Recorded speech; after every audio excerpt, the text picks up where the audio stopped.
Indian stock market की कल से आज तक की सबसे बड़ी खबरें बस 3 मिनट में। इंडिया का सबसे बड़ा स्टॉक एक्सचेंज अब अपना ही सबसे बड़ा आईपीओ लाने की तैयारी में है। एनएसई ने अपने आईपीओ के लिए इन्वेस्टमेंट बैंक्स को इनवाइट किया है। एनएसई ने बैंक्स को रिक्वेस्ट फॉर प्रपोजल भेजा है ताकि वो आईपीओ प्रोसेस में अपनी सर्विसेज पिच कर सके। सोर्सेज के मुताबिक एक्सचेंज मिड मार्च तक एडवाइजर सिलेक्ट कर सकती है।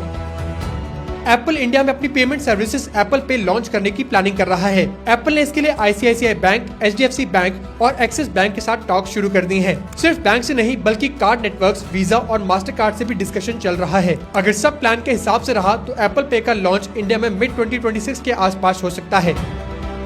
सरकार ने IRFC में अपनी हिस्सेदारी बेचने का प्लान शुरू कर दिया है। गवर्नमेंट इस प्रोसेस के थ्रू कंपनी में अपनी लगभग 4% तक की स्टेक बेचने वाली है। सरकार ने OFS के लिए 104 रुपए पर शेयर का फ्लोर प्राइस फिक्स किया है, जो करंट मार्केट प्राइस से नीचे है। इस प्राइस पर अगर पूरा 4% स्टेक बिकता है तो गवर्नमेंट करीब 5,430 करोड़ रुपए रेज कर सकती है।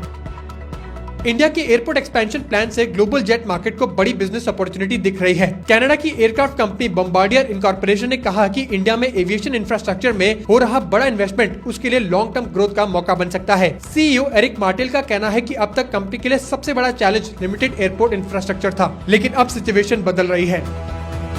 जियो फाइनेंशियल सर्विसेज ने अपनी सब्सिडरी जियो क्रेडिट लिमिटेड में 2000 करोड़ रुपए इन्वेस्ट किए हैं। ये फंड जियो क्रेडिट अपने लोन बिजनेस को बढ़ाने और डेली ऑपरेशंस के लिए यूज करेगा। लेकिन रिजल्ट्स की बात करें तो दिसंबर 2025 क्वार्टर में जियो फाइनेंशियल का नेट प्रॉफिट 9% गिरकर 269 करोड़ रुपीस रहा था। इंडिया की इकोनॉमी इस फाइनेंशियल ईयर में पहले से ज्यादा तेज ग्रो करती हुई दिख सकती है। गवर्नमेंट अब जीडीपी कैलकुलेट करने का नया फ्रेमवर्क ला रही है, जिससे ग्रोथ नंबर्स रिवाइज हो सकते हैं। सरकार फ्राइडे को जीडीपी का बेस ईयर 2011-12 से बदलकर 2022-23 कर देगी। साथ ही मार्च में खत्म होने वाला फाइनेंशियल ईयर का एडवांस एस्टिमेट्स भी रिलीज किए जाएंगे। इंडिया अब एप्पल के लिए सिर्फ एक मार्केट नहीं बल्कि एक मेजर मैन्युफैक्चरिंग हब बनने की तरफ बढ़ रहा है। एप्पल अगले कुछ सालों में अपने ग्लोबल आईफोन प्रोडक्शन का लगभग 30% हिस्सा इंडिया में शिफ्ट कर सकता है। गवर्नमेंट रिपोर्ट्स के मुताबिक यूएस सुप्रीम कोर्ट के रीसेंट डिसीजन का एप्पल के इंडिया प्लान्स पर कोई असर नहीं पड़ेगा। कोर्ट ने चाइना और कुछ और देशों पर लगाए गए 10% फेंटेनल ड्यूटी को इलीगल बताया है। इस फैसले के बाद अब इंडिया और चाइना दोनों में यूएस से आईफोन एक्सपोर्ट पर 0 ड्यूटी लगेगी।